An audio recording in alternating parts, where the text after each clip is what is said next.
80,000 വർഷക്കാലം അള്ളാഹുവിന് ഇബാദത്ത് ചെയ്തവനായി ഇബ്ലീസ്. അവിടുന്ന് ചരിത്രം പറയുന്നു 14 ലക്ഷം പ്രാവശ്യം അള്ളാഹുവിന്റെ പരിശുദ്ധമായ കഅബാലയം തവാഫ് ചെയ്തവനായി ഇബ്ലീസ്. എന്റെ പ്രിയപ്പെട്ടവരെ, ചരിത്രം പറയുന്നു 40,000 വർഷം സ്വർഗത്തിന്റെ കാവൽക്കാരനായിരുന്നു. 40,000 വർഷം സ്വർഗത്തിന്റെ കാവൽക്കാരനായി നിന്ന മലക്കാണ് ഈ അസാസീൽ എന്ന് പറയുന്ന ഇബ്ലീസ്. അവിടെന്ന് പറയുന്നു 80,000 കൊല്ലം മലക്കുകളുടെ കൂടെ നടന്നവനായി ഇബ്ലീസ്. 80,000 കൊല്ലം. അവിടെന്ന് ചരിത്രം പറയുന്നു 20 വർഷം മലക്കുകൾക്ക് വഅദ് പറഞ്ഞ ഉസ്താദാ. അല്ലാഹു ഈമാൻ തരുമാറാകട്ടെ. എത്ര കൊല്ലം?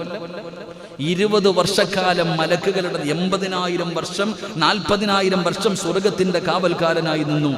എന്റെ പ്രിയപ്പെട്ടവരെ, 80,000 കൊല്ലം മലക്കുകളുടെ കൂടെ നടന്നു. 20 വർഷക്കാലം മലക്കുകൾക്ക് വഅദ് പറഞ്ഞു. 30 വർഷക്കാലം മലക്കുകളുടെ നേതാവായിരുന്നു എന്ന് ചരിത്രം പഠിപ്പിക്കുന്നു. അപ്പൊ അവന്റെ ആയുസ് കൂട്ടി നോക്ക്. അപ്പൊ ആ ഇബ്ലീസിന്റെ കാലം അവന്റെ ആയുസ് നീട്ടി നോക്ക്. എന്നിട്ടാണ് ഇവൻ അല്ലാഹുവിനോട് പറയുന്നത്, പടച്ചവനെ, ഖിയാമത്ത് നാൾ വരെ നീ എന്റെ ആയുസ് നീട്ടിത്തരണം. അല്ലാഹ് ആരാ?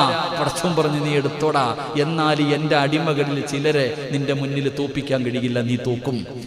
അതാണ് അല്ലാഹു പറഞ്ഞത്. എന്റെ പ്രിയപ്പെട്ടവർ, അവൻ അല്ലാഹുവിനോട് ചോദിച്ചു, ആയുസ് നീട്ടിത്തരണം. അല്ലാഹു കൊടുത്തു.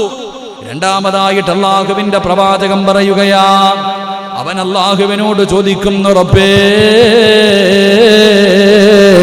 അല്ലാഹുവിനോട് ചോദിക്കുന്നു, പടച്ചവനെ, അല്ലാഹുവേ, എവിടെയും കടന്നു പോകാനുള്ള അവകാശം നീ എനിക്ക് തരണം തമ്പുരാനെ.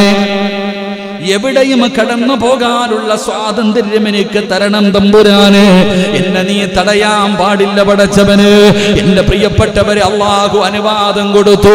റസൂലുള്ളാഹി തങ്ങൾ പറയുകയാ, മനുഷ്യന്റെ രക്തമോടുന്ന നരമ്പുകളിൽ കൂടെ അവന് കേറാൻ കഴിയും. മനുഷ്യന്റെ രക്തത്തിലൂടെ പോലും അവന് കിടക്കാൻ കഴിയും. എന്റെ പ്രിയമുള്ളവരെ, അല്ലാഹു അതിനുള്ള അവകാശം അവന് കൊടുത്തിട്ടുണ്ട്. അല്ലാഹു അതിനുള്ള അവസരം കൊടുത്തിട്ടുണ്ട്. അവൻ അല്ലാഹുവിനോട് ചോദിച്ചു വാങ്ങിയതാണ്. പടച്ചവനോട് ചോദിച്ചു വാങ്ങിയതാണ്. എന്നിട്ട് അവന് മൂന്നാമതായിട്ട് അല്ലാഹുവിനോട് ചോദിക്കുന്നു, നാഥാ, ഏത് രൂപം മാറാൻ എനിക്ക് നീ അവസരം തരണേ അല്ലാ. അവൻ അല്ലാഹുവിനോട് ചോദിച്ചു വാങ്ങുകയാ, ഏത് രൂപത്തിൽ വരാനും ഇബ്ലീസിന് കഴിയുമല്ലോ. എന്റെ പ്രിയപ്പെട്ടവരെ, ഇബ്ലീസ് പല പല രൂപങ്ങളിൽ കടന്നു വരും. ചിലപ്പോൾ താടി വെച്ച് കടന്നു വരും, ചിലപ്പോൾ മഹാനെ പോലെ കടന്നു വരും, ചിലപ്പോൾ പ്രവാചകനെ പോലെ കടന്നു വരും, ചിലപ്പോ പിച്ചക്കാരനെ പോലെ കടന്നു വരും. ഏത് രൂപത്തിലും ഇബ്ലീസിന് കടന്നു വരാൻ കഴിയുമല്ലോ. അവൻ അല്ലാഹുവിനോട് ചോദിച്ചു വാങ്ങിയതാ. അവൻ അല്ലാഹുവിനോട് ചോദിച്ചു വാങ്ങിയതാ. അതുകൊണ്ടാണ് പരിശുദ്ധമായ ഖുർആൻ പറഞ്ഞത്, നിങ്ങൾ അവനെ സൂക്ഷിച്ചു കൊള്ളണേ. അവൻ നിങ്ങളുടെ ഏറ്റവും വലിയ ശത്രുവാണ്. അവൻ നിങ്ങളെ നരകത്തിൽ കൊണ്ടുപോകുന്നവനാണ്. അതുകൊണ്ട് നിങ്ങൾ അവനെ അനുസരിക്കരുത്. നിങ്ങൾ അവന് എതിരെ യുദ്ധം ചെയ്യണേ. നിങ്ങൾ അവനെതിരെ പോരാടി വിജയിക്കണേ. എങ്കിലേ നിങ്ങൾക്ക് സ്വർഗം തരൂ എന്ന് അള്ളാന്റെ വിശുദ്ധമായ ഖുർആൻ ഇവിടെന്ന് പറയുമ്പോ, നമ്മളിൽ എത്ര പേരാ ശൈത്താന് എതിരായി യുദ്ധം ചെയ്യുന്നത്? നമ്മളിൽ എത്ര പേരാ ആ ഇബ്ലീസിന് എതിരായി യുദ്ധം ചെയ്യുന്നത്? നമ്മളെല്ലാവരും അവന്റെ പോക്കറ്റിന്റെ അകത്താ. അല്ലാഹു കാത്തുരക്ഷിക്കുമാറാകട്ടെ. അല്ലാഹു കാത്തുരക്ഷിക്കുമാറാകട്ടെ. നമുക്കെല്ലാവർക്കും അറിയാം അവൻ നമ്മുടെ ഏറ്റവും വലിയ ശത്രുവാണെന്ന്. പക്ഷേ നമ്മൾ അവനെ മിത്രമായിട്ടാ കാണുന്നേ. നമ്മളെല്ലാവരും അവനെ മിത്രമായിട്ട് കാണുന്നു. അവനാണ് നമ്മുടെ ഏറ്റവും വലിയ ശത്രു. ഇത് ഖുർആൻ കൊണ്ട് സ്ഥിരപ്പെട്ടതാ. എന്നെയും നിങ്ങളെയും പടച്ച അല്ലാഹുവാണ് പറഞ്ഞു തന്നത്. പക്ഷെ അല്ലാഹ് പറഞ്ഞു നമ്മൾ വിശ്വസിക്കണില്ല. അല്ലാഹു പറഞ്ഞത് നമ്മൾ വിശ്വസിക്കുന്നില്ല. എന്റെ പ്രിയപ്പെട്ട സഹോദരങ്ങളെ, എന്തുകൊണ്ടാണ് നമുക്ക് ഇന്ന് ഈ ഗതി വന്നത്? എന്ത് ചിന്തിക്കാത്ത? നമുക്ക് ഇന്ന് ഈ ഗതി വരാനുള്ള കാരണം, ആ ആദം നബി അലൈഹിസ്സലാമിനെ സ്വർഗത്തിൽ നിന്ന് പുറത്താക്കാൻ ഇവനല്ലേ കടന്നുപോയത്. ആദം നബി അലൈഹിസ്സലാമിന്റെ മുന്നിൽ ആദം നബി സ്വർഗത്തിൽ കടന്ന് ആദം നബിയും തന്റെ പ്രിയപ്പെട്ട ഭാര്യയും സ്വർഗത്തിന്റെ അകത്ത് കിടന്ന് ഉല്ലസിച്ച് നടക്കുന്നത് കണ്ടപ്പോ, അത് കണ്ടിട്ട് സഹിക്കാൻ കഴിയാതെ ആദം നബിയുടെ മുന്നിലേക്ക് കടന്നുപോയി. അവസാനം പരാജയപ്പെട്ടു. ഹവ്വാ റളിയല്ലാഹു തആല അൻഹയുടെ ചാരത്ത് ചെന്ന് നല്ലവനെ പോലെ ഓരോ കാര്യങ്ങൾ പറഞ്ഞിട്ട് ആ സ്വർഗത്തിൽ നിന്ന് പുറത്താക്കാൻ കാരണക്കാരൻ ഈ ലഅനത്താക്കപ്പെട്ട ഇബ്ലീസായിരുന്നു. ഈ ചരിത്രമറിയാത്ത ആരാവുള്ളത്? ഈ ചരിത്രമറിയാത്ത ആരാവുള്ളത്? അതുകൊണ്ടാണ് എന്റെ പ്രിയപ്പെട്ട സഹോദരങ്ങളോട് അല്ലാഹുവിന്റെ പ്രവാചകൻ സല്ലല്ലാഹു അലൈഹി വസല്ലമ തങ്ങൾ അവിടെ നിന്ന് പറഞ്ഞു തരികയാണ്, അവനെ നിങ്ങൾ വല്ലാതെ സൂക്ഷിച്ചു കൊള്ളണം, ആ ഇബ്ലീസിനെ നിങ്ങൾ വല്ലാതെ പേടിക്കണം. അവൻ അല്ലാഹു എല്ലാ കഴിവുകളും കൊടുത്തിട്ടുണ്ട്. ഏത് രൂപത്തിലും ഏതു പാപത്തിലും അവൻ നിങ്ങളുടെ മുന്നിലേക്ക് കടന്നു വരും. നിങ്ങളുടെ ശരീരത്തിലെ രക്തങ്ങൾ കടന്നു പോകുന്ന നരമ്പുകളുടെ ഉള്ളിലൂടെ പോലും അവൻ നിങ്ങളെ പിഴപ്പിക്കാൻ കടന്നു വരുമെന്ന് പരിശുദ്ധനായ മഹാനായ പ്രവാചകൻ നമുക്ക് പറഞ്ഞു തരുമ്പോ, അതുകൊണ്ടാണ് അല്ലാഹുവിന്റെ പ്രവാചകൻ പറഞ്ഞത്, സഹാബാ നിങ്ങൾ ചില സമയങ്ങളില് അല്ലാഹുവിനോട് ഇബ്ലീസിനെ തൊട്ട് കാവല് ചോദിക്കണേ എന്ന് ആദരവായ പ്രവാചകൻ നബി മുഹമ്മദ് മുസ്തഫ സല്ലല്ലാഹു അലൈഹി വസല്ലമ തങ്ങൾ പറയുകയാ, നിങ്ങൾ ചില സമയങ്ങളിൽ അല്ലാഹുവിനോട് കാവലിനെ ചോദിക്കണം. അല്ലാഹുവേ, ഈ ശപിക്കപ്പെട്ട ഇബ്ലീസിന്റെ ചതിയിൽ നിന്ന് ഞങ്ങളെ നീ കാക്കണേ അല്ലാ എന്ന് നിങ്ങൾ അല്ലാഹുവിനോട് കാവല് ചോദിക്കണമെന്ന് ആദരവായ പ്രവാചകൻ നബി മുഹമ്മദ് മുസ്തഫ സല്ലല്ലാഹു അലൈഹി വസല്ലമ തങ്ങൾ പറഞ്ഞു, ചില സമയങ്ങളിൽ ചില കാര്യങ്ങൾ ചെയ്യുമ്പോൾ നിങ്ങൾ അല്ലാഹുവിനോട് ഈ ഇബ്ലീസിനെ തൊട്ട് കാവലിനെ ചോദിക്കണമെന്ന് നബിയിനാ റസൂലുള്ളാഹി സല്ലല്ലാഹു അലൈഹി വസല്ലം. അല്ലാഹു നമുക്ക് ഈമാൻ നൽകി നിഗ്രഹിക്കുമാറാകട്ടെ. അല്ലാഹു നമുക്ക് ഈമാൻ നൽകി നിഗ്രഹിക്കുമാറാകട്ടെ. എൻ്റെ പ്രിയപ്പെട്ട സഹോദരങ്ങളെ, മലക്ക് അല്ലാഹുവിനോട് കാവലിനെ ചോദിക്കേണ്ട ഒന്നാമത്തെ സമയം എപ്പോഴാണ്? എൻ്റെ പ്രിയപ്പെട്ട സഹോദരങ്ങളെ, മഹാനായ പ്രവാചകൻ സല്ലല്ലാഹു അലൈഹി വസല്ലമ തങ്ങൾ പറഞ്ഞു, നമസ്കരിക്കുന്നതിന് വേണ്ടി തയ്യാറായി കഴിഞ്ഞാൽ, നമസ്കരിക്കുന്നതിന് വേണ്ടി ഒരാൾ തയ്യാറെടുത്തു കഴിഞ്ഞാൽ ആ സമയത്ത് നീ അല്ലാഹുവിനോട് കാവലിനെ ചോദിക്കണം. അതുകൊണ്ട് ആ പ്രവാചകൻ സല്ലല്ലാഹു അലൈഹി വസല്ലമ തങ്ങൾ പറഞ്ഞു, ഒരാൾ നിസ്കരിക്കാൻ വേണ്ടി പള്ളിയിലേക്ക് വരാൻ അവൻ അനുവദിക്കാറില്ല, പള്ളിയിലേക്ക് കയറുന്നത് പോലും അവൻ അനുവദിക്കാറില്ല. ഒരാൾ പള്ളിക്ക് പോകാൻ വേണ്ടി നിസ്കരിക്കുന്നതിന് വേണ്ടി ഇറങ്ങിക്കഴിഞ്ഞാൽ ഏത് വഴിയിലൂടെയും ഇബ്ലീസ് കൂടെ നടന്നിട്ട് അവനെ എങ്ങനെയെങ്കിലും ഒന്ന് തിരിച്ചു കൊണ്ടുപോകാൻ നോക്കും. അവനെ എങ്ങനെയെങ്കിലും ജോലിയും പല കാര്യങ്ങൾ, അതാണല്ലോ ബാങ്ക് വിളിച്ചു കഴിയുമ്പോൾ കടയിലേക്ക് സ്റ്റാഫിനെ കൊണ്ടുവരും, കടയിലേക്ക് ആരെങ്കിലും സാധനം വാങ്ങാൻ വരും. നമ്മൾ വിചാരിക്കും അത് മനുഷ്യനാ, അല്ല ഇബ്ലീസാ. എടാ, പള്ളിയിൽ ബാങ്ക് വിളിച്ച് ജമാഅത്തിന്റെ നിസ്കാരം നടക്കുമ്പോൾ നീ പള്ളിയിലേക്ക് പോകാൻ തയ്യാറെടുക്കുമ്പോൾ ഒരു കസ്റ്റമർ വരുന്നുണ്ടെങ്കിൽ അതിനെ നീ നല്ലപോലെ കാത്തുകൊള്ളണം. ആ കസ്റ്റമറിനെ നീ നല്ലതുപോലെ സൂക്ഷിച്ചു കൊള്ളണം. ഏത് കോലത്തിലും ഇവൻ വരുമല്ലോ. എന്റെ പ്രിയപ്പെട്ടവർ, അവൻ പള്ളിയിലേക്ക് പോകുന്നതിന് മുടക്കും ഇല്ല. നീ അവനെ പരാജയപ്പെടുത്തിക്കൊണ്ട് എങ്ങനെയെങ്കിലും പള്ളിക്കകത്ത് വന്നാൽ നീ ഒളിവെടുക്കുന്ന സമയത്ത് അവൻ ചാരത്ത് വന്ന് നിൽക്കും. നമ്മൾ ഒളിവെടുക്കുന്ന സമയത്ത് ചാരത്ത് വന്ന് നിൽക്കും. എൻ്റെ പ്രിയപ്പെട്ട സഹോദരങ്ങളെ, നമ്മൾ ഒളിവെടുക്കുന്നതിനെ എങ്ങനെയെങ്കിലും അവൻ തെറ്റിക്കും. അതുകൊണ്ടാണ് ചിലർക്ക് ഈ വസ്വാസം എന്ന് പറയുന്ന രോഗം ഇങ്ങനെ കഴുകിക്കൊണ്ട് നിൽക്കുക. അവൻ ഇങ്ങനെ നിന്നുകൊണ്ട് എന്തെങ്കിലുമൊക്കെ ഓർമ്മകൾ നൽകിയിട്ട് നമ്മൾ എങ്ങനെയെങ്കിലും ഒളിവെടുക്കുന്നതിനെ അവൻ എങ്ങനെയെങ്കിലും തെറ്റിക്കാൻ നോക്കും, അല്ലെങ്കിൽ ഏതെങ്കിലും ഭാഗം നനയ്ക്കാതിരിക്കാൻ നോക്കും. എൻ്റെ പ്രിയപ്പെട്ട സഹോദരങ്ങളെ, കാരണം ഒതുവില്ലാതെ നമസ്കാരമില്ലല്ലോ. അവിടെ തന്നെ തെറ്റിച്ചു കഴിഞ്ഞാൽ പിന്നെ അവന്റെ ജോലി കുറഞ്ഞല്ലോ.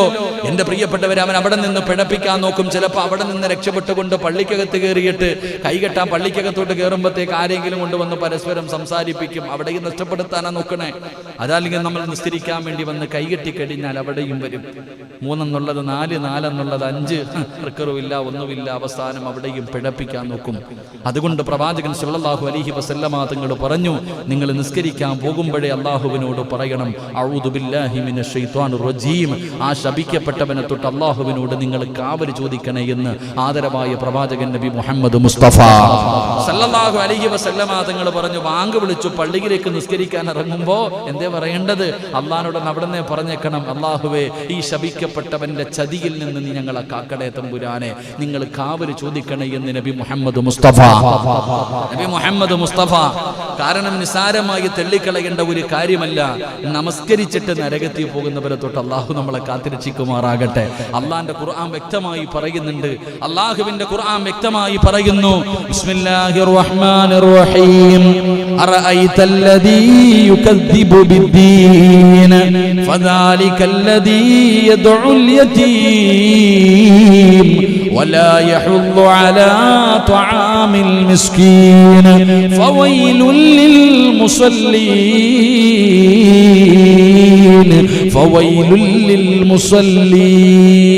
വൈലെന്ന് പറയുന്ന നരകം നമസ്കരിക്കുന്നവർക്കുള്ളതാണെന്ന് അല്ലാഹുവിന്റെ വിശുദ്ധ ഖുർആൻ. അല്ലാഹു കാത്തിരക്ഷിക്കുമാറാകട്ടെ.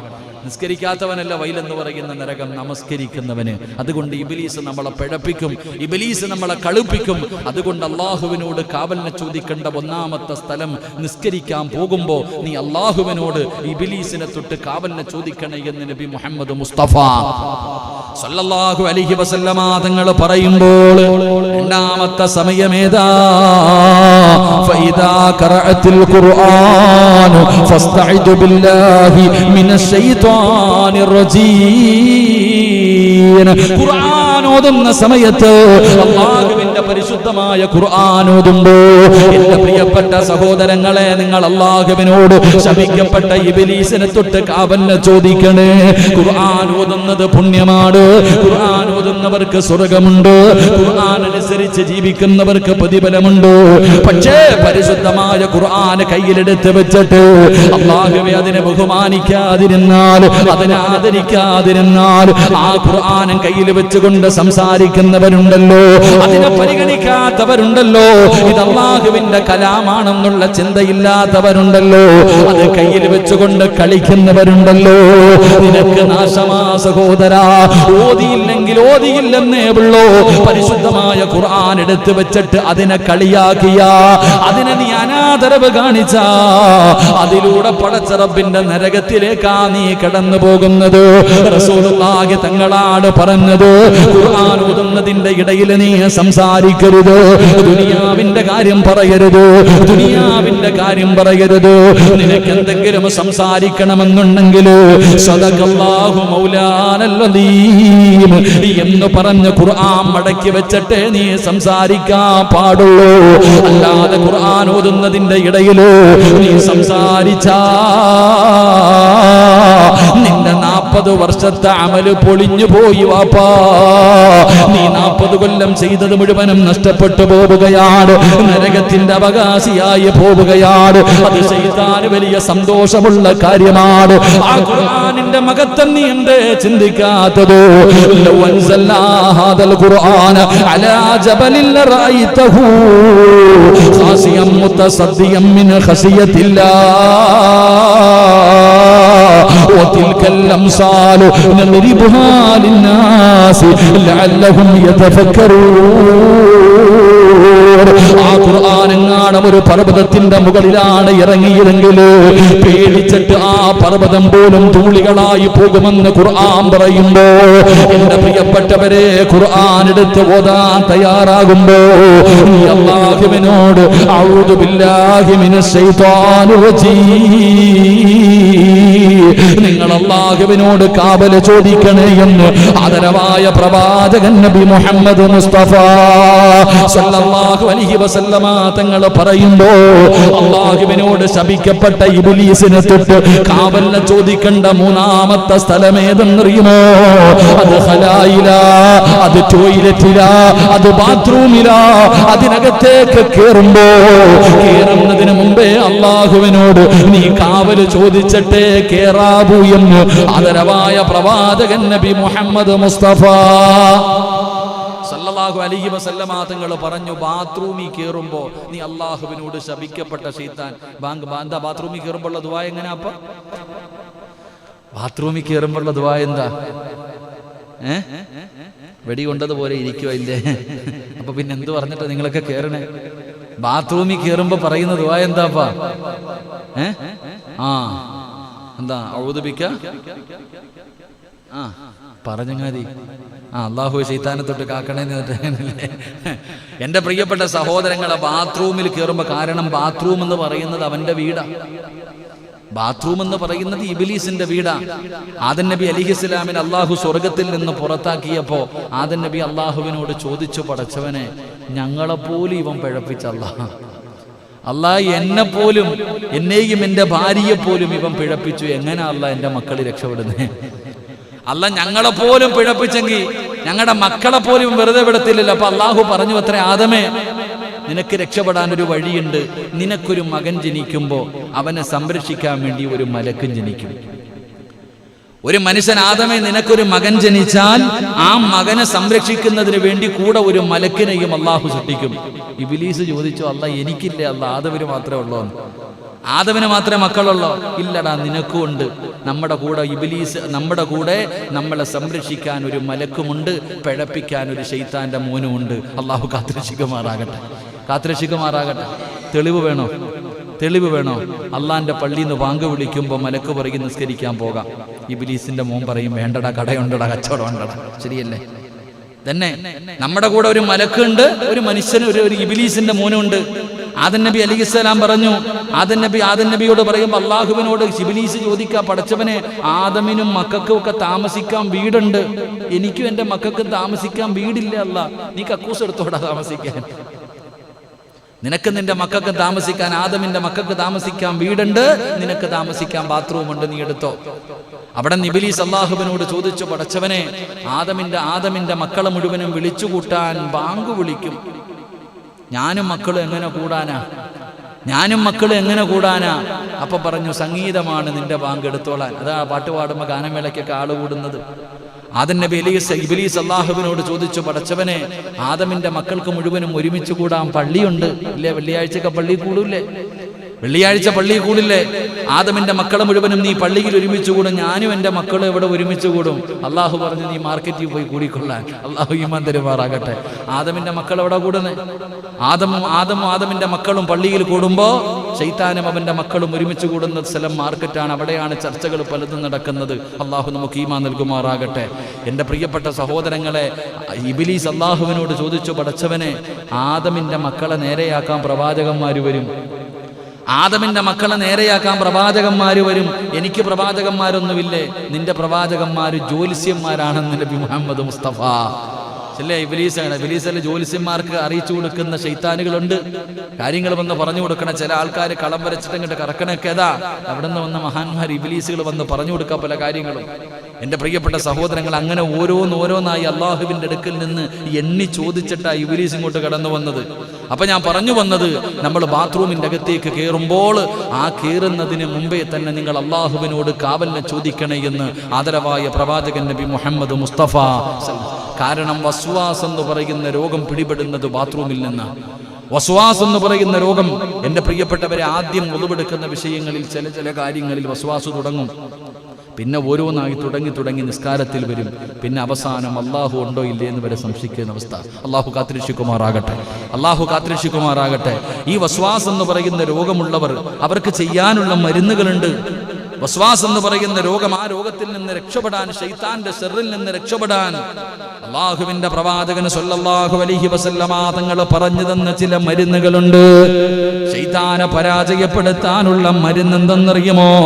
അള്ളാഹുവിന്റെ പ്രവാചകൻ അവിടെ നിന്ന് പറയുകയാണ്, അള്ളാഹുവിന്റെ റസൂല് പറയുകയാണ്, അവിടെ നിന്ന് പ്രവാചകൻ പറഞ്ഞു, ഫൗഖിബതു തഅവദു ബിഹിമാ ഫമാ തഅവദു മുതഅവദു ബിമിസ്ലിഹിമാ. എന്റെ പ്രിയപ്പെട്ടവരെ, ഇബ്ലീസിന്റെ വസ്വാസുകൾ, അതിൽ നിന്ന് രക്ഷപ്പെടാനുള്ള വഴികൾ എന്തെന്നറിയുമോ?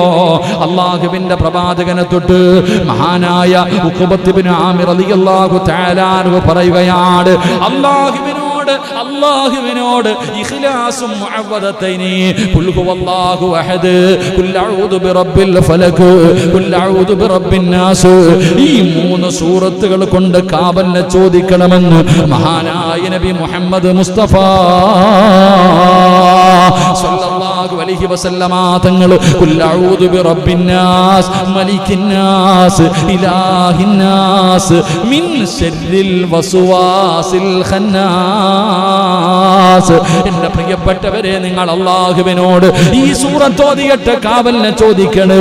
നിങ്ങൾ ഇതിനെ ഓതിയിട്ട് അല്ലാഹുവിനോട് കാവലിനെ ചോദിക്കണേ എന്ന് ആദരവായ പ്രവാചകൻ നബി മുഹമ്മദ് മുസ്തഫ. ഖുർആനിലെ ചില സൂറത്തുകൾ കൊണ്ടാണ് ഇബ്ലീസിനെ നമ്മൾ പരാജയപ്പെടുത്തേണ്ടത്. അല്ലാഹുവിന്റെ പ്രവാചകൻ അവിടെ നിന്ന് പറയുകയാ, അല്ലാഹുവിന്റെ റസൂൽ അവിടെ നിന്ന് പറയുകയാ, ആയത്തുൽ കുർസി എന്ന് പറയുന്ന ആയത്തുണ്ടല്ലോ, അല്ലാഹുവിന്റെ വിശുദ്ധമായ ഖുർആനിലെ ആയത്തുൽ കുർസി എന്ന് പറയുന്ന ആയത്തുണ്ടല്ലോ, സൂറത്തുൽ ബഖറയിലെ ആയത്തുണ്ടല്ലോ.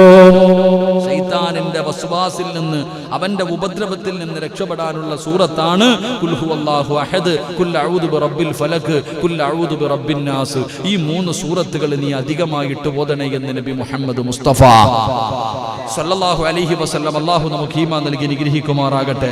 എൻ്റെ പ്രിയപ്പെട്ട സഹോദരങ്ങളെ, ഞാൻ പറഞ്ഞു വന്നത് അള്ളാഹുവിനോട് കാവലിന്, ഇബ്ലീസിനെ തൊട്ട് കാവലിനെ ചോദിക്കേണ്ട മൂന്നാമത്തെ തലം ബാത്റൂമിൽ കയറുമ്പോൾ 4 ഭക്ഷണം കഴിക്കുന്ന സമയം.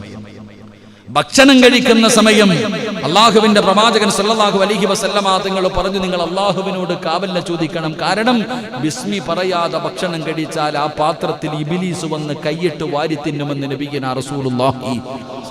ഭാര്യയും മക്കളും ഇരിക്കുമ്പോൾ ആ പാത്രത്തിന്റെ അകത്ത് ബിസ്മി പറയാതെ കഴിച്ച ഇബ്ലീസ് കൂടെ വന്നിരുന്ന് വാരി തിന്നും. പിന്നെ പറഞ്ഞിട്ട് കാര്യമില്ല. നമ്മുടെ ചോറും തിന്നിട്ട് നമുക്കെതിരെ കളിക്കും, നമ്മുടെ ചോറ് കഴിച്ചിട്ട് നമുക്കെതിരെ പ്രവർത്തിക്കും. അതുകൊണ്ട് നിങ്ങൾ ഭക്ഷണം കഴിക്കുന്ന സമയം അള്ളാഹുവിനോട് കാവലിനെ ചോദിക്കണം. നിങ്ങൾ അഊദും ബിസ്മിയും പറഞ്ഞിട്ട് വേണം കഴിക്കാൻ. മഹാനായ നബിയുനാ റസൂലുള്ളാഹി സ്വല്ലല്ലാഹു അലൈഹി വസല്ലം. 5-ാമതായിട്ട് പ്രവാചകൻ പറഞ്ഞു, ഭാര്യയും ഭർത്താവും ശാരീരികമായി ബന്ധപ്പെടുന്ന സമയം നിങ്ങൾ അള്ളാഹുവിനോട് ശപിക്കപ്പെട്ട ഇബ്ലീസിനെ തൊട്ട് കാവലിനെ ചോദിക്കണേ എന്ന് നബിയുനാ റസൂലുള്ളാഹി. അള്ളാഹുവിനോട് കാവലിനെ ചോദിക്കണം. നിന്റെ കുടുംബ ജീവിതത്തിൽ പോലും നിന്റെ ഭാര്യയും നിന്റെ ഭാര്യയുമായി ശാരീരികമായി ബന്ധപ്പെടുന്ന സമയത്ത് പോലും ആ ഇബ്ലീസിനെ തൊട്ട് നീ കാവലിനെ ചോദിക്കണം. അല്ലാഹുമ്മ ജന്നിബിന ശൈത്താനി. ഖുർആൻ മുത്തുനബി സല്ലല്ലാഹു അലൈഹി വസല്ലം തങ്ങൾ ആ സമയത്ത് പറയേണ്ട ദുആ വരെ നമുക്ക് പഠിപ്പിച്ചു തന്നിട്ടുണ്ട്. എൻ്റെ പ്രിയപ്പെട്ട സഹോദരങ്ങളെ, മക്കൾ കുരുത്തക്കേട് കാണിക്കുമ്പോൾ ചോദിക്കും, എന്താണ് നീ ശൈത്താന്റെ സ്വഭാവം കാണിക്കുന്നേ? പാപ്പ തന്നെ ചോദിക്കാമോ? മകനോട് ചോദിക്കുന്നു, നീ എന്താടാ ശൈത്താന്റെ സ്വഭാവം കാണിക്കുന്നേ? പിന്നെ അവൻ ശൈത്താന്റെ സ്വഭാവമല്ലാതെ ആരുടെ സ്വഭാവം കാണിക്കണം? നീ നിന്റെ ഭാര്യയുമായി ശാരീരികമായി ബന്ധപ്പെടുന്ന സമയത്ത് നീ ബിസ്മി പറഞ്ഞില്ല. ആരെങ്കിലും ഒരാൾ ശാരീരികമായി ബന്ധപ്പെടുന്ന സമയത്ത് ബിസ്മി പറഞ്ഞില്ലെങ്കിൽ ശൈത്താൻ അവിടെ കയറി വരും. പിന്നെ മകനെ നോക്കിയിട്ട് ശൈത്താന്റെ മോനെ എന്ന് വിളിച്ചിട്ട് കാര്യമില്ല. അള്ളാഹു കാത്തിരക്ഷിക്കുമാറാകട്ടെ. വളരെ ശ്രദ്ധാപൂർവം ചെയ്യേണ്ട ചില കാര്യങ്ങളുണ്ട്. മഹാനായ പ്രവാചകൻ സല്ലല്ലാഹു അലൈഹി വസല്ലമ തങ്ങൾ പറഞ്ഞു, നിങ്ങൾ രാത്രി കിടക്കുന്നതിന് മുമ്പ് എൻ്റെ പ്രിയപ്പെട്ട സഹോദരങ്ങളെ, നിങ്ങളുടെ വിരിപ്പിൽ പോയിരുന്ന് നിങ്ങൾ ആയത്തുൽ കുർസി, ആമന റസൂൽ, ഈ 2 സൂറത്തുകൾ, ഈ 2 ആയത്തുകൾ നിങ്ങൾ പാരായണം ചെയ്യണേ എന്ന് നബി മുഹമ്മദ് മുസ്തഫ സല്ലല്ലാഹു അലൈഹി വസല്ലമ തങ്ങൾ. ഫഖാല, മഹാനായ പ്രവാചകൻ സല്ലല്ലാഹു അലൈഹി വസല്ലമ തങ്ങൾ പറഞ്ഞു, ഫഖാല അവലൈത ഇലാ ഫിറാശിക ഫഖറഉ ആയത്തുൽ കുർസി ലം യസാലു അലൈക മിനല്ലാഹി ഹാഫിള. റസൂലുള്ളാഹി സല്ലല്ലാഹു അലൈഹി വസല്ലമ തങ്ങൾ പറഞ്ഞു, കിടക്കയുടെ വിരിപ്പിൽ കയറി ഇരുന്നിട്ട് നിങ്ങൾ ആയത്തുൽ കുർസി ഓതണം, നിനക്കത് മതിയാകുമെന്ന് നബി മുഹമ്മദ് മുസ്തഫ. നിങ്ങൾ ആയത്തുൽ കുർസി കയറി ഇരുന്നിട്ട് കിടപ്പറയിലേക്ക് പോകുമ്പോൾ നിന്റെ കട്ടിലിൽ, നിന്റെ മണിയറയിൽ, നിന്റെ ബെഡ്റൂമിന്റെ അകത്ത് കയറി ഇരുന്നിട്ട് നീ ആയത്തുൽ കുർസി ഓതണം. മഹാനായ അബൂ മസ്ഊദുൽ അൻസാരി റളിയല്ലാഹു തആല അൻഹു ഖാല റസൂലുള്ളാഹി സ്വല്ലല്ലാഹു അലൈഹി വസല്ലം മൻ ഖറഅ ഹാതൈനി അൽ ആയത മിൻ ആഖിരി സൂറത്തിൽ ബഖറ ഫീ ലൈലത്തിൻ കഫാഹു. റസൂലുള്ളാഹി സ്വല്ലല്ലാഹു അലൈഹി വസല്ലം തങ്ങൾ പറഞ്ഞു, കിടപ്പറയിലേക്ക് നീ കടന്നു ചെല്ലുമ്പോൾ സൂറത്തുൽ ബഖറയുടെ അവസാനത്തെ 2 ആയത്ത്, ആയത്തുൽ കുർസി, ആമന റസൂൽ, ഈ 2 ആയത്തുകൾ നീ ഓതിയാൽ നിനക്ക് ആ രാത്രി അത് മതിയാകുമെന്ന് നബി മുഹമ്മദ് മുസ്തഫ. എത്ര ഗൗരവത്തോടു കൂടിയാണ് സഹോദരങ്ങളെ പരിശുദ്ധമായ ഖുർആൻ മുത്തുനബി നമുക്ക് പഠിപ്പിച്ചു തരുന്നു കിടപ്പറയിലേക്ക് കടന്നു ചെല്ലുമ്പോൾ. അതുകൊണ്ടാണ് മഹാന്മാർ പറഞ്ഞത്, കിടന്നു കഴിഞ്ഞാൽ ഇബ്ലീസിന് കയറിയിരിക്കാനുള്ള സൗകര്യം ഒരിക്കലും നമ്മുടെ വീട്ടിൽ നമ്മൾ ചെയ്തു കൊടുക്കാൻ പാടില്ല.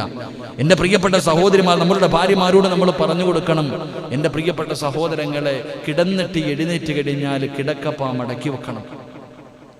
വളരെ ഗൗരവത്തോടു കൂടി കാണേണ്ട ഒരു കാര്യമാണ്. എൻ്റെ പ്രിയപ്പെട്ട സഹോദരങ്ങളെ, പ്രവാചകൻ സല്ലല്ലാഹു അലൈഹി വസല്ലം തങ്ങൾ പറയുന്നു, നമ്മൾ കിടന്നു കഴിഞ്ഞാൽ, ഇന്നത്തെ പെണ്ണുങ്ങൾ വിരിപ്പ് മടക്കാറില്ല. 8 മണിയായാലും 9 മണിയായാലും അവിടെ തന്നെ അവസാനം നമ്മൾ എന്തെങ്കിലും പറയാൻ തുടങ്ങുമ്പോൾ മടക്കുന്ന ഒരു സ്വഭാവം. എൻ്റെ പ്രിയപ്പെട്ടവരെ, നമ്മുടെ വസ്ത്രങ്ങൾക്കുള്ളിൽ പോലും ഇബ്ലീസ് കയറിയിരിക്കുമെന്ന, നമ്മുടെ വസ്ത്രങ്ങൾക്കുള്ളിൽ പോലും അവൻ കയറിയിരിക്കും, നമ്മുടെ വിരിപ്പുകൾക്കകത്ത് അവൻ കയറിയിരിക്കും. അതുപോലെ തന്നെ ബെഡ്റൂമുകൾ തൂക്കാതെ വാരാതെ പെണ്ണുങ്ങൾ രാത്രിയാ തൂക്കുന്ന വീട്, രാത്രിയാണ് വീട് തൂക്കുന്നത്. പണ്ടുള്ള ഏതെങ്കിലും പെണ്ണ് വൈകുന്നേരമായി വീട് തൂത്തു കഴിഞ്ഞാൽ തുണി അലക്കാൻ വിടുവോ? പണ്ടുള്ളവര് മഗ്രിബിന്റെ സമയം കഴിഞ്ഞാൽ പിന്നെ തുണി പോലും കഴുകാൻ വിടില്ല. എൻ്റെ പ്രിയപ്പെട്ടവരെ, വീടിനകത്ത് രാത്രിയല്ല തൂക്കേണ്ടത്, ദാരിദ്ര്യം വരുത്തുമെന്ന് ഹദീസിന്റെ കിതാബുകളുണ്ട്. കിതാബുകളിലൂടെ നമുക്ക് പഠിപ്പിച്ചു തരുന്ന വളരെ ഗൗരവത്തോടു കൂടി കാണേണ്ട കാര്യം. അതുകൊണ്ട് നിങ്ങൾ കിടന്നുറങ്ങിക്കഴിഞ്ഞാൽ നിങ്ങൾ എഴുന്നേൽക്കുമ്പോൾ നിങ്ങളുടെ വിരിപ്പുകൾ നിങ്ങൾ മടക്കി വെക്ക്, നിങ്ങളുടെ വിരിപ്പുകൾ നിങ്ങൾ മടക്കി വെക്ക്. മഹാനായ പ്രവാചകൻ സല്ലല്ലാഹു അലൈഹി വസല്ലമ തങ്ങൾ പറഞ്ഞു, ഉറക്കത്തിൽ നിന്ന് എഴുന്നേറ്റ് കഴിഞ്ഞാൽ 3 പ്രാവശ്യം നിന്റെ മൂക്കിന്റെ ഉള്ളിൽ വെള്ളം കയറ്റി നീ ചീറ്റണേ എന്ന് നബി മുഹമ്മദ് മുസ്തഫ സല്ലല്ലാഹു അലൈഹി വസല്ലമ തങ്ങൾ പറയുന്ന, ഉറക്കത്തിൽ നിന്ന് എഴുന്നേറ്റാൽ മൂക്കിന്റെ അകത്ത് വെള്ളം കീറ്റിയിട്ട് നീ 3 പ്രാവശ്യം ചീറ്റണം. എന്തിന്? അല്ലാഹുവിന്റെ പ്രവാചകൻ അബൂ ഹുറൈറ റളിയല്ലാഹു തആല അൻഹു ഖാല റസൂലുള്ളാഹി സ്വല്ലല്ലാഹു അലൈഹി വസല്ലം ഇദസ്തൈഖല അഹദുകും മിൻ മനാമിഹി ഫൽയസ്തൻസിറു സലാസ മർറാ ഫഇന്ന ശൈത്താൻ. അല്ലാഹുവിന്റെ പ്രവാചകൻ പറയുകയാണ്, രാത്രി കാലങ്ങളിൽ ഇബ്ലീസ് നമ്മുടെ മൂക്കിന്റെ ദ്വാരത്തിന്റെ അകത്ത് കയറിയിരിക്കുമെന്നാ അല്ലാഹുവിന്റെ പ്രവാചകനാ പറയുന്നത്. മഹാനായ അബൂ ഹുറൈറ റളിയല്ലാഹു തആല റിപ്പോർട്ട് ചെയ്യുന്ന ഹദീസാ. മൂക്കിന്റെ ദ്വാരങ്ങൾക്കകത്ത് ഇബ്ലീസ് കയറിയിരിക്കുന്നുണ്ട്. അതുകൊണ്ട് ഉറക്കത്തിൽ നിന്ന് എഴുന്നേറ്റാ 3 പ്രാവശ്യം മൂക്കിന്റെ അകത്ത് വെള്ളം കയറ്റിയിട്ട് നീ ചീറ്റിയിട്ട് ഇബ്ലീസിനെ പുറത്താക്കണേ എന്ന് ആദരവായ പ്രവാചകൻ നബി മുഹമ്മദ് മുസ്തഫ സല്ലല്ലാഹു അലൈഹി വസല്ലമ തങ്ങൾ അവിടുന്ന് പഠിപ്പിക്കുമ്പോൾ, എന്റെ പ്രിയപ്പെട്ടവരെ, ഇബ്ലീസ് സാധാരണ ഒരുത്തനല്ല. അവൻ എല്ലാവരെയും പിഴപ്പിക്കുന്നവനാണ്. അവൻ ആദം നബിയെയും ഹവ്വാ ബീവിയെയും രണ്ടുപേരെയും സ്വർഗ്ഗത്തിൽ നിന്ന് പുറത്താക്കാനുള്ള കാരണം ഇബ്ലീസാ. അല്ലാഹുവേ, ആദം നബിയുടെ മക്കളായ കാബീലിനെയും ഹാബീലിനെയും തമ്മിലടിപ്പിച്ചതാരാ? ഇബ്ലീസാ. എന്റെ പ്രിയപ്പെട്ടവരെ, മഹാനായ നൂഹ് നബി അലൈഹിസ്സലാം 950 വർഷക്കാലം പടച്ച റബ്ബിന്റെ ദീനിന് വേണ്ടി ദഅവത്ത് നടത്തിയ ആ നൂഹ് നബിയുടെ മകനെയും ഭാര്യയെയും പിഴപ്പിച്ച് കളഞ്ഞത് ഇബ്ലീസാ. ഇബ്രാഹിം നബി അലൈഹിസ്സലാമിന് നമ്രൂദിന്റെ തീകുണ്ടാരത്തിലേക്ക് വലിച്ചെറിയാൻ പോകുന്ന സമയത്ത് ഇബ്രാഹിം നബിയെ പിഴപ്പിക്കാൻ നോക്കിയത് ഇബ്ലീസാ. ഇസ്മായിൽ എന്ന് പറയുന്ന പൊന്നാര മകനാറക്കാൻ പോകുന്ന സമയത്ത് ഹജറാ ബീവിയെയും ഇബ്രാഹിം നബിയെയും അവിടുന്ന് പിഴപ്പിക്കാൻ നോക്കിയത് ഇബ്ലീസാ. അയ്യൂബ് നബി അലൈഹിസ്സലാമിന് രോഗം കൊടുത്ത സമയത്ത് പിഴപ്പിക്കാൻ നോക്കിയത് ഇബ്ലീസാ. അയ്യൂബ് നബിയെയും തന്റെ ഭാര്യയെയും ആവശ്യമില്ലാത്ത കാര്യങ്ങൾ പറഞ്ഞിട്ട് അവിടുന്ന് പിരിപ്പിക്കാൻ നോക്കിയത് ഇബ്ലീസാ. എന്റെ പ്രിയപ്പെട്ടവരെ, സർവ്വ പ്രവാചകന്മാരെയും പിഴപ്പിക്കാൻ വേണ്ടി പരിശ്രമിച്ചവനാണ് ഇബ്ലീസ്. അവനെ നിങ്ങൾ വിശ്വസിക്കല്ലോ. അവൻ ഏത് കോലത്തിലും നിങ്ങളുടെ മുന്നിൽ കടന്നു വരാ. എത്ര വലിയ കൊലകൊമ്പനും അവന്റെ മുന്നിൽ പരാജയപ്പെട്ടു പോവുകയാണ്. അതുകൊണ്ടൊരു ചരിത്രം പറഞ്ഞു തരട്ടെ. ഹദീസിന്റെ കിതാബുകൾ എടുത്തു നോക്കൂ. അല്ലാഹുവേ, ബർസീസ എന്ന് പറയുന്ന ഒരു മഹാനുണ്ടായിരുന്നു. 6000 വിദ്യാർത്ഥികളുടെ ഗുരുനാഥനാ. 40 വർഷക്കാലം ഇബാദത്ത് ചെയ്തിരുന്ന മഹാനാ. അല്ലാഹുവിന്റെ 99 നാമങ്ങൾ കാണാതെ അറിയുന്ന മനുഷ്യനാ. ബർസീസ എന്ന് പറഞ്ഞാൽ 6000 ശിഷ്യന്മാര്. 6000 ശിഷ്യന്മാര്. അല്ലാഹുവേ, 40 വർഷക്കാലം ഇബാദത്ത് ചെയ്തിരുന്ന മനുഷ്യനാ. അതുമാത്രമല്ല, അല്ലാഹുവിന്റെ 99 നാമങ്ങൾ അസ്മാഉൽ ഹുസ്ന കാണാതെ പഠിച്ചിരുന്ന മഹാനാ. അങ്ങനെ മഹാനായി ജീവിച്ചിരുന്ന ബർസീസയുണ്ടല്ലോ, അല്ലാഹുവേ, കാഫിറായിട്ടാ ചത്തുപോയത്.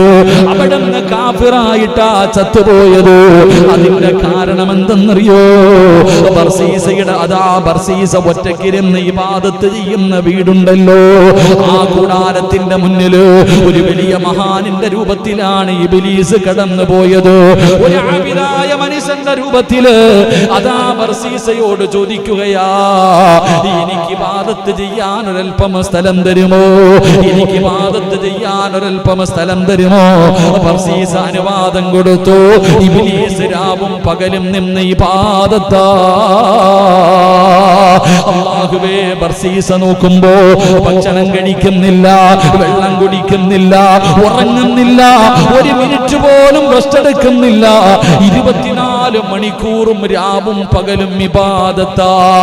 ഇങ്ങനെ ഇബാദത്ത് ചെയ്യുന്നത് കണ്ടപ്പോ ബർസീസ ചോദിക്കുകയാ, എങ്ങനെയാ നിങ്ങൾക്ക് ഇങ്ങനെ ഇബാദത്ത് ചെയ്യാൻ കഴിയുന്നത്? നിങ്ങൾക്ക് വിശക്കുന്നില്ലേ? നിങ്ങൾ ഭക്ഷണം കഴിക്കുന്നില്ല, നിങ്ങൾ വെള്ളം കുടിക്കുന്നില്ല, നിങ്ങൾ നിങ്ങൾ ഉറങ്ങുന്നില്ല, 24 മണിക്കൂറും നിങ്ങൾ ഇങ്ങനെ ഇബാദത്ത് ചെയ്തുകൊണ്ടിരിക്കുകയാ. ഇതെങ്ങനാ കഴിയുന്നത്? ഇതെങ്ങനാ നിങ്ങൾക്ക് കഴിയുന്നത്? അതാ എനിക്കും അങ്ങനെയാകണം. എന്തെങ്കിലും ഒരു വഴി പറഞ്ഞു തരുമോ? എന്തെങ്കിലും ഒരു വഴി പറഞ്ഞു തരുമോ? അല്ലാഹുവേ, ലഅനത്താക്കപ്പെട്ട ഇബ്ലീസ് ഉണ്ടല്ലോ, അവിടന്ന് പറഞ്ഞു, ബർസീസ, എന്നെ പോലെ ഭക്ഷണം കഴിക്കാതെ വെള്ളം കുടിക്കാതെ ഉറങ്ങാതെ 24 മണിക്കൂറും പടച്ചവന്റെ മുന്നിൽ സുജൂദിൽ കിടക്കണോ, അല്ലാഹുവിനെ ഇബാദത്ത് ചെയ്യണോ? അതിനാകെയുള്ള വഴി എന്തെന്നറിയുമോ? ഒരു വലിയ പാപം ചെയ്താ മതി. ഒരു വലിയ പാപം ചെയ്താ മതി. നീ ഒരു വലിയ പാപം ചെയ്യണം. ആ പാപം ചെയ്തു കഴിഞ്ഞാ നീ അല്ലാഹുവിനോട് പശ്ചാത്തപിച്ചു മടങ്ങിക്കഴിഞ്ഞാൽ എപ്പോഴും നിന്റെ മനസ്സിലേക്ക് ആ ഓർമ്മ കടന്നു വരും. നിനക്ക് ഒരുപാട് നിസ്കരിക്കാൻ കഴിയും, ഒരുപാട് ഇബാദത്ത് ചെയ്യാൻ കഴിയും. അതുകൊണ്ട് നീ ഏതെങ്കിലും ഒരു പാപം ചെയ്യണം. ഇബ്ലീസ് അവിടെ നിന്ന് പറഞ്ഞു കൊടുക്കുകയാണ്. ബർസീസ് ചോദിച്ചു, ഞാനെന്ത് പാപമാ ചെയ്യേണ്ടത്? ആ കാണുന്ന കള്ള് ഷാപ്പിൽ പോയിട്ട് നീ ഒരു മുടക്ക് കള്ള് മേടിച്ചു കുടിക്കണം. ബർസീസ് പറഞ്ഞു, ഒരിക്കലും അത് ചെയ്യാൻ പാടില്ല, അത് വൻ പാപമാണല്ലോ. കള്ള് കുടിക്കുന്നത് അല്ലാഹു പൊറുക്കാത്ത പാപമാണല്ലോ. ബർസീസയോട് പറഞ്ഞു കൊടുക്കുകയാണ്, അത് കുടിച്ചിട്ട് നീ തൗബ ചെയ്താ അല്ലാഹുവിന് നിന്നെ വല്ലാത്ത ഇഷ്ടമാ. പിന്നെ നിന്റെ ഇബാദത്തുകൾ അധികരിക്കുകയാണ്. അവിടെ നിന്ന് ചരിത്രം പറയുകയാ, ബർസീസ കാണുന്ന കള്ള് ഷാപ്പിലേക്ക് കടന്നുപോയി. 40 വർഷക്കാലം അല്ലാഹുവിന് ഇബാദത്ത് ചെയ്തുകൊണ്ടിരുന്ന ബർസീസയുണ്ടല്ലോ, അവിടെ നിന്ന് കള്ള് ഷാപ്പിലേക്ക് കടന്നു പോയിട്ട് അവിടെ നിന്ന് പറഞ്ഞു, എനിക്ക് കുടിക്കാൻ ഒരു കപ്പ് കള്ള് വേണം. അല്ലാഹുവേ, ആ കള്ള് ഷാപ്പിലെ സുന്ദരിയായ പെണ്ണുണ്ടല്ലോ, കള്ള് കൊണ്ടുവന്ന് ബർസീസയുടെ മുന്നിലേക്ക് വെച്ച് കൊടുക്കുകയാ. അവിടെ നിന്ന് ബർസീസ കള്ള് കുടിച്ചു. കള്ള് കുടിച്ചു കഴിഞ്ഞപ്പോ കള്ള് കൊണ്ടുവന്ന് പെണ്ണിന്റെ കയ്യിൽ കയറി പിടിക്കുകയാ. അല്ലാഹുവേ, കള്ളു കൊടുത്ത പെണ്ണിന്റെ കയ്യിൽ കയറി പിടിക്കുകയാണ്. അല്ലാഹുവേ, അവിടെ നിന്ന് വ്യഭിചരിക്കുകയാ. ആ പെണ്ണിനെ വ്യഭിചരിക്കുകയാണ്. അതാ പെണ്ണിന്റെ ഭർത്താവ് കണ്ടുകൊണ്ട് കയറി വന്നു. ബർസീസയുമായി തല്ലായി. ബർസീസയാ മനുഷ്യനെ തല്ലിക്കൊല്ലുകയാ.